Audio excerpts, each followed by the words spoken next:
আসসালামু আলাইকুম ওরহমতুল্লাহ। প্রিয় বন্ধুগণ, প্রতিবারের মতো আজকে আরও একটি আলোচনা নিয়ে আপনাদের সামনে উপস্থিত হয়েছি।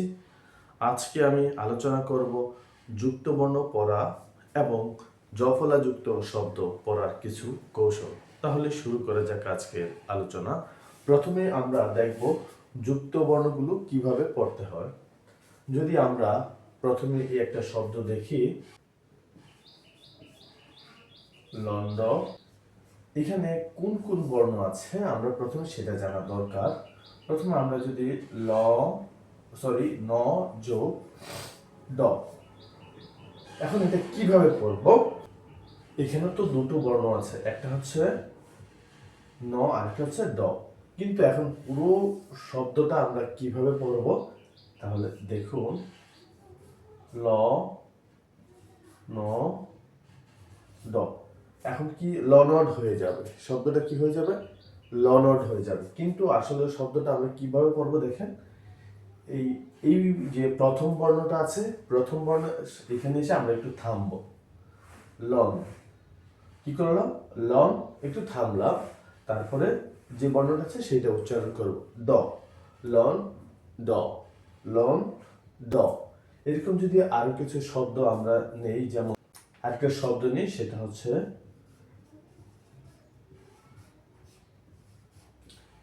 এই শব্দটা। এখানে যুক্তবর্ণ কি কি আছে, এখানে যুক্তবর্ণটা আছে ম যোগ ম, কিভাবে, সরি, ম যোগ ম।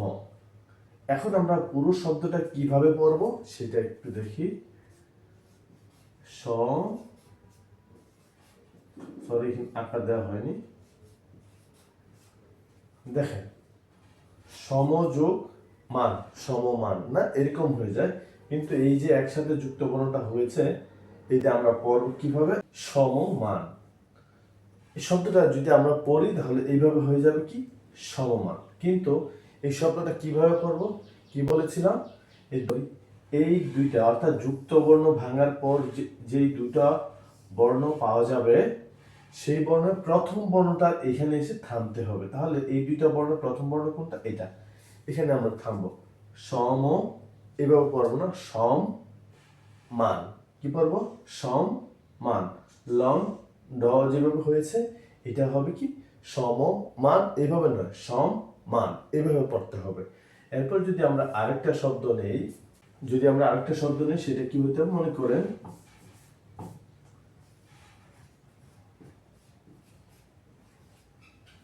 শান্ত, একটা শব্দ নিলাম, কি, শান্ত। এটা যুক্ত বর্ণটা যদি আমরা দেখি কি হয়, চলো, ন যোগ ত। এখন এই পুরো শব্দটাকে আমরা কিভাবে পড়ব, আচ্ছা চলুন দেখা যাক। এই যে এইভাবে আমরা লিখব, সরি এখানে আকার আছে, আকারটা এখন কিভাবে পড়ব বলেছিলাম যে যুক্ত বর্ণ ভাঙার পর যে দুটা বর্ণ পাবো, প্রথম বর্ণের এখানে এসে আমরা একটু থামবো।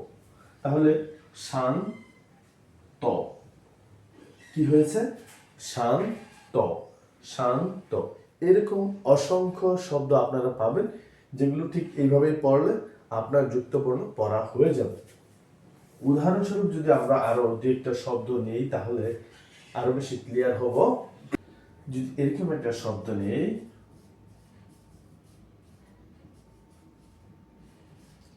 আচ্ছা ধরে নিলাম এরকম একটা শব্দ আসছে আমাদের, তাহলে এটা কিভাবে করব। যদি এমন একটা শব্দ নেই যে শব্দে একটা যুক্ত বর্ণ আছে, এখানে যুক্ত বর্ণটা কি, এই যে এটা, আমরা ভেঙে দেখব এই যুক্ত বর্ণটা কি হয়, ক যোগ ক। তাহলে এটা পড়ার নিয়মটা আপনারা দেখাচ্ছি, পয়কার পা, ক যোগ ক, আবার এখানে আছে আকার। আমরা এটা শুরু করব। তো যদি কোনো যুক্ত বর্ণের সাথে আকার, রসিকার, ওকার যাই আসুক, এটা আমরা পরের বর্ণের সাথে পড়ব। কোন বর্ণের সাথে, কোনটার সাথে পড়ব, পরের বর্ণের সাথে পড়ব। তাহলে এবার কি বলেছিলাম, সূত্রটা হচ্ছে যুক্ত বর্ণকে ভাঙার পর যে দুটো বর্ণ পাবো সেই বর্ণের মধ্যে যেটা প্রথম সেখানে এসে আমরা থামবো। যেমন পা কা, পা কা, বা কা, লাক কা, এরকম হবে। যদি আমরা আরেকটা বর্ণ নেই উদাহরণস্বরূপ, যেমন আচ্ছা যদি আমরা নেই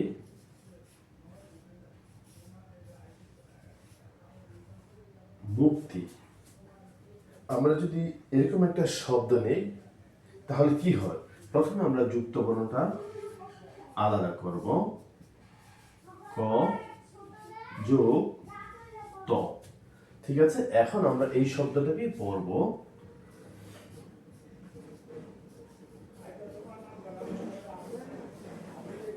ঠিক এইভাবে কি বলেছিলাম, যদি যুক্ত বর্ণের সাথে রসিকার, আকার, ওকার, একার যাই থাকুক সেটা আমরা কোন বর্ণের সাথে দিব? পরের বর্ণটার সাথে যুক্ত করব। কোন বর্ণের সাথে? পরের বর্ণের সাথে। তাহলে আর সূত্র সবচেয়ে যেটা কি, সূত্রটা হচ্ছে যুক্ত বর্ণটা ভাঙার পর প্রথম যে বর্ণটা পাবো সেখানে এসে থামবো। এখানে মুক্তি, মুক্তি, সেরকম ব্যক্তি, যুক্তি, এরকম অসংখ্য বর্ণ আমরা পাবো। তো আজকে আমরা 5টা যুক্ত বর্ণ দেখিয়েছি। অসংখ্য যুক্ত বর্ণ আসতে পারে ঠিক এভাবেই। আমরা ভেঙে ভেঙে যদি পড়ি তাহলে কিন্তু আমরা যুক্ত বর্ণগুলো খুব সহজেই আমরা পড়তে পারবো। ঠিক এই নিয়মে। কি নিয়মটা? কি প্রথমে আমরা যুক্ত বর্ণটাকে ভাঙবো মনে মনে। যদি যুক্ত বর্ণটা চিনতে পারি তাহলে আমাদের সহজ হয়ে যাবে। যদি চিনতে না পারি তাহলে আগে যুক্ত বর্ণটা আমাকে শিখতে হবে। এখন আমরা দেখব জ ফলার ব্যবহার। তাহলে চলুন শুরু করা যাক। যদি আমরা পড়ি এরকম একটা বর্ণ শব্দ নেই,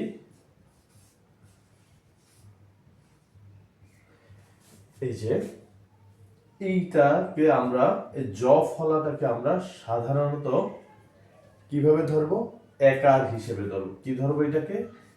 একার। কখন? এটাকে আমরা ধরবো একার। কি? একার। একার ধরবো। কখন ধরবো?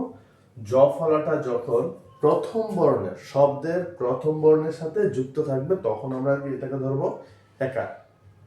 খেয়াল করেন, জ ফলাটা যখন কোনো বর্ণের, কোনো শব্দের প্রথম বর্ণের সাথে থাকবে তখন এই শব্দটাকে আমরা ধরবো একার। যেমন এই জ ফলা এখানে আছে, মনে মনে আমরা এটা এইভাবে লিখব। ব্যক্তি। কি হয়ে গেল? ব্যক্তি। এরপরে যদি আমরা আরো একটা শব্দ নিই, সেটা যদি এরকম হয়, দেখুন এখানে কিন্তু কি আছে? একটা আকারও আছে, কিন্তু আমরা সেই আকার ধরবো না। এটা সোজা আমরা কি ধরবো? নয়কার নে, অন্তস্তীয় ন্যায়। এরপর যদি আমরা আরেকটা শব্দ নেই, সেটা হচ্ছে, তাহলে আমরা কি জ ফলাটা যদি শব্দের প্রথম বর্ণের সাথে থাকে তাহলে আমরা কি ধরবো? একার ধরবো। এই যে বয়কার বে, অন্তস্তীয় ব্যয়। জ ফলাটা যখন শব্দের প্রথম বর্ণের সাথে যুক্ত হবে, আবারও বলছি, জ ফলা যখন শব্দের প্রথম বর্ণের সাথে যুক্ত হবে তখন কিন্তু আমরা সেটাকে কি বলেছি? একার হিসেবে ব্যবহার করতে বলেছি। কিন্তু জ ফলাটা যখন শব্দের অন্য বর্ণের সাথে, অর্থাৎ প্রথম বর্ণের সাথে না হয়ে অন্য বর্ণের সাথে যুক্ত হবে তখন এটা কিভাবে হবে সেটাই হচ্ছে দেখার বিষয়। এখন যদি আমরা এরকম দু একটা শব্দ দেখি তাহলে আমরা আর একটু পরিষ্কার হয়ে যাব। চলুন তাহলে দেখা যাক। এখন আমরা একটা শব্দ নেই, যেমন এই শব্দটা কিভাবে আমরা পড়ব, এই হচ্ছে মূল বিষয়। যদি জ ফলা প্রথম বর্ণের সাথে থাকে তাহলে সেটা হবে একার।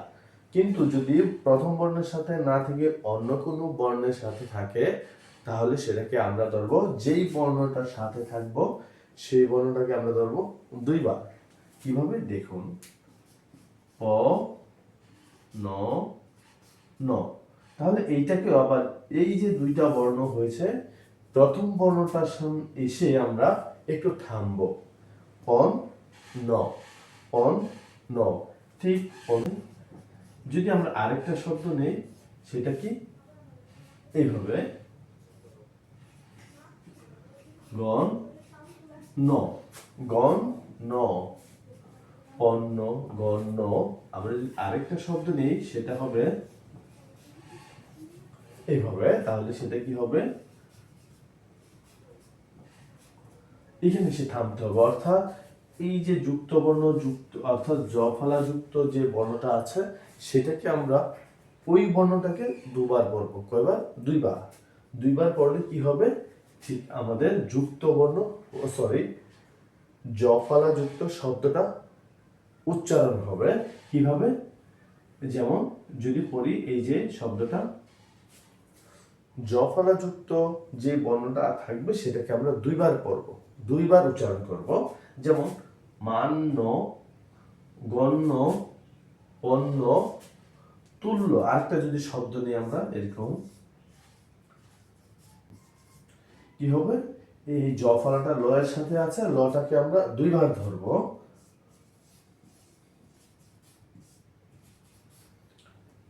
এখন আমরা যদি স্বাভাবিকভাবে বলি তুলল হয়, কিন্তু না, আমরা কি বলবো, যে দুইটা বর্ণ থাকবে একসাথে, একই বর্ণ, একই রকমের দুটা বর্ণ থাকবে, সেটা প্রথম বর্ণটার সাথে এসে আমরা থামবো। অর্থাৎ প্রথম বর্ণের সামনে এসে আমরা থামবো। কি হয়? তুল্য, তুল্য। আবার আরেকটা শব্দ যদি আমরা নেই, কি হবে সেটা? মূল্য, তুল্য, মূল্য, গণ্য, পণ্য।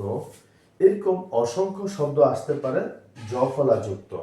তো জফলা যুক্ত বর্ণ শব্দ যদি হয়, জফলাটা যদি বর্ণের অর্থাৎ শব্দের প্রথম বর্ণের সাথে থাকে, তাহলে আমরা এটাকে ধরবো একার। যদি এই জফলাটা যদি বর্ণের অন্য কোনো